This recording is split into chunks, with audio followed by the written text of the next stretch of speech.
War Baby here. Welcome back to another episode of Murderous Minors, Killer Kids.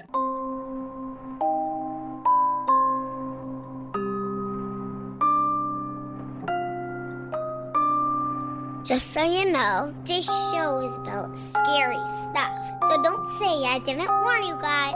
And remember, don't be scared.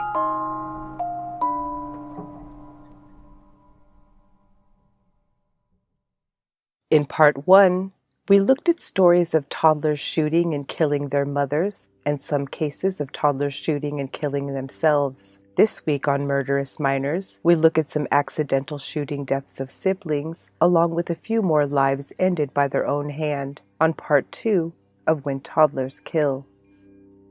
Episode 33, When Toddlers Kill, Part 2. Last time, we began our gut-wrenching journey on April 20th, 2011, with the tragic shooting of Florida mother Julia Bennett. Well, just a month later, a similarly horrific event took place in Fresno, California. Northeast Fresno, to be more concise, the same area in which 2-year-old Jace Alexander shot himself with his dad's roommate's gun last 4th of July weekend. Anyway, Memorial Day weekend 2011 seemed to be going well. Sunday, May 29th appeared to begin smoothly, a holiday the next day, 2 weeks left of the school year after that. The blended family residing at the home at the 8500 block of North Boyd Avenue included 5 children aged 2 to 15.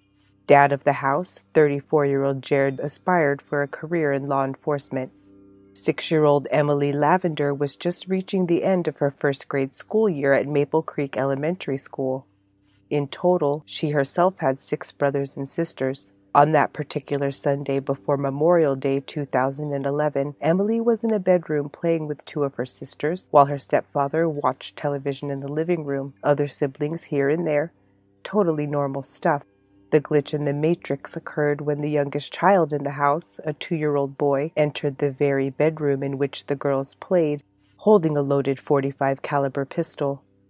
Immediately, he shot his 6-year-old sister 1 time, and it was fatal. The serenity of a Sunday morning shattered in the amount of time it took a toddler to find a loaded gun under a bed and kill the very next person he came in contact with. What I learned about Emily's stepdad is that at the time of the shooting by his 2-year-old son, he had law enforcement career aspirations. He was an NRA-certified firearms instructor. He also was reportedly a firearms trainer for a youth scouting organization called the Valley Sea Cadet Program. I mentioned that detail specifically so that when I tell you that upon search of the crime scene, a staggering 53 firearms were found in the home, you'll see that 42 of these were .22 caliber rifles used by the cadets, and the vast majority were actually found secured in a large gun safe kept in the family's garage. However, 4 shotguns, 3 other rifles, and 1 handgun were found unloaded but in reach of the children. 2 other loaded handguns were found in areas accessible to the kids, 1 in the closet and 1 in a family vehicle. 1 house, 5 children, 3 loaded guns.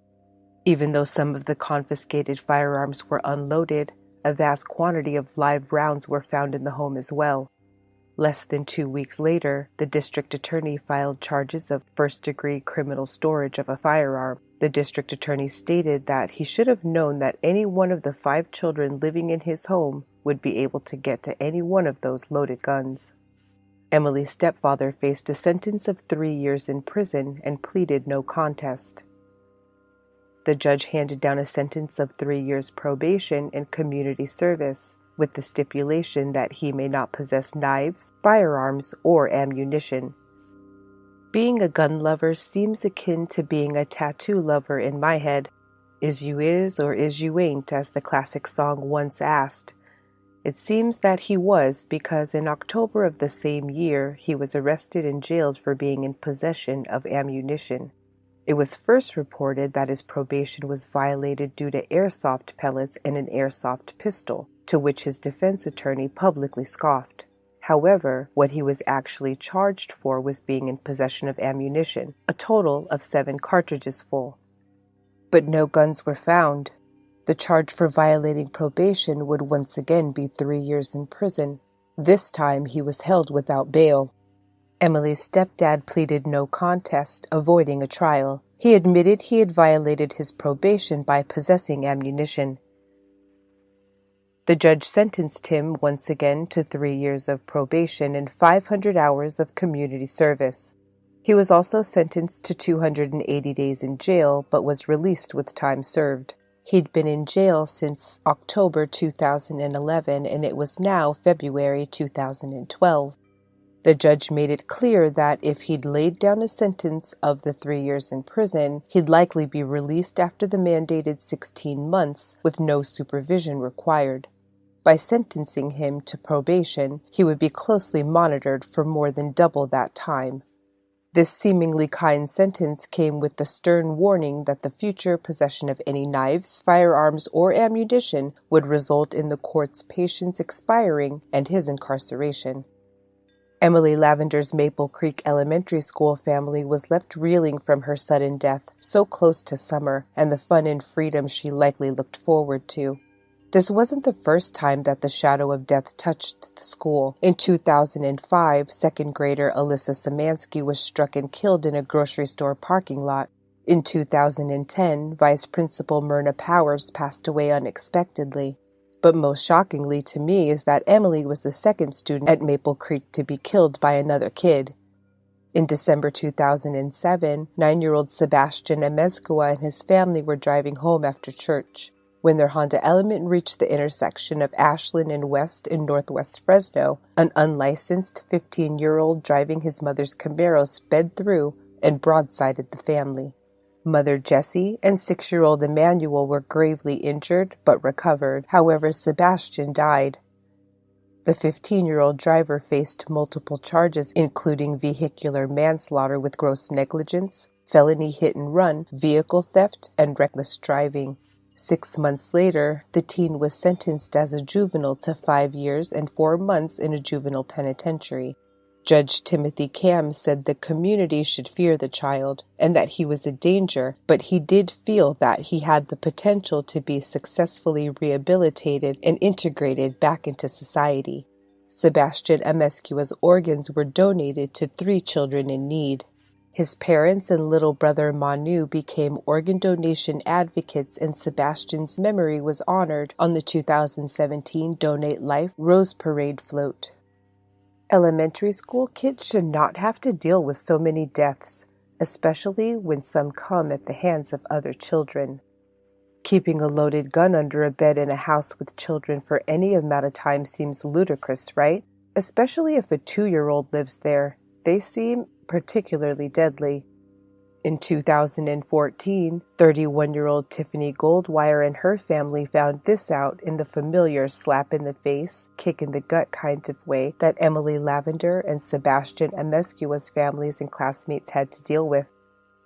April 5, 2015, at a house in the Mantua neighborhood of West Philadelphia, was one of those family Saturday mornings we start with often.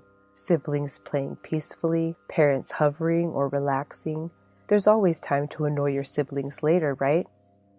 The night before that, it seemed that Tiffany's male friend, whom she only ever identified as Mark, had left a loaded .357 revolver on top of the refrigerator. Considering that 4 children resided with her, Mom decided that wasn't the safest place for it, so she instructed her oldest, a 14-year-old son, to move the loaded, cocked .357 revolver to a safer location.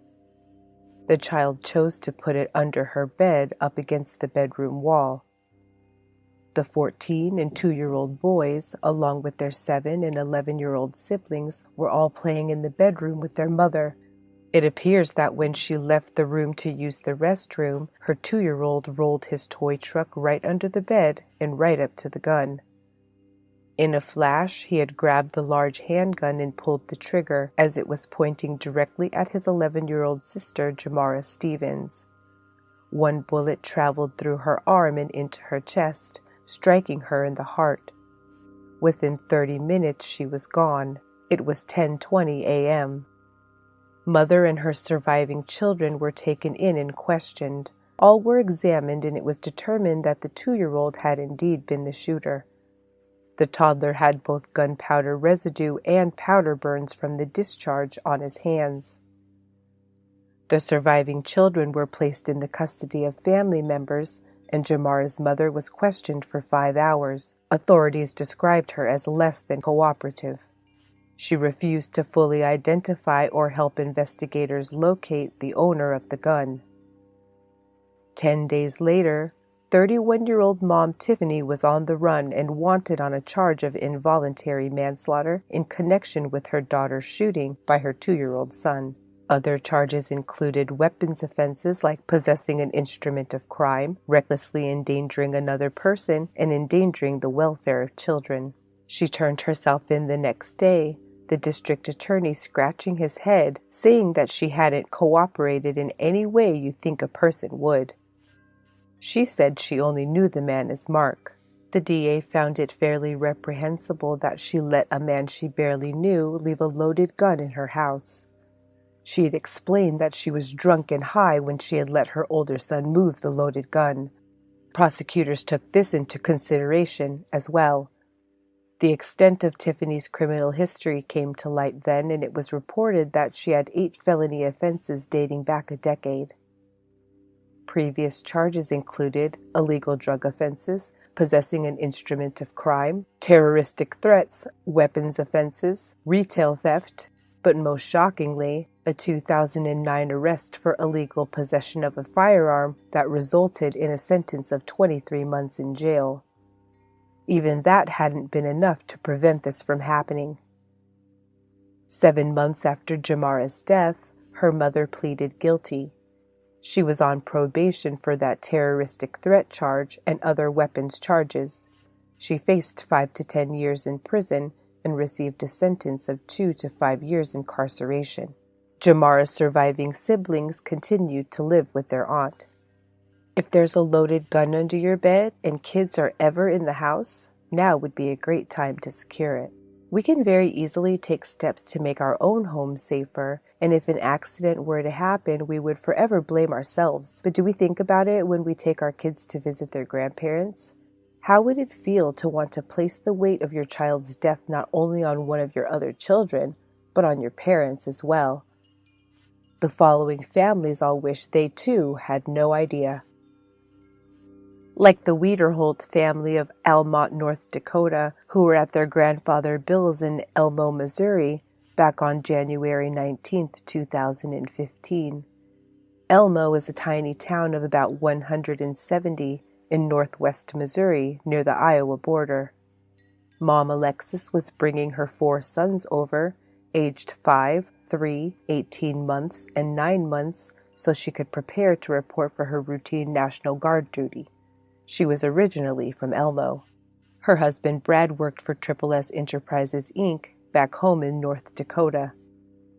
About 9 a.m., Alexis laid her 9-month-old son Corbin in the playpen in her father's bedroom for a nap, her 3 older boys finishing up breakfast and watching TV. Heading to the dishwasher, she heard a strange sound come from the bedroom where the baby slept. Rushing to investigate, she encountered her oldest son, 5 years old, who uttered stunning words that at first Alexis didn't comprehend. "I'm sorry, Mom, I shot Corbin." The boy had found what he thought was a paintball gun, which she reports to the 911 operator.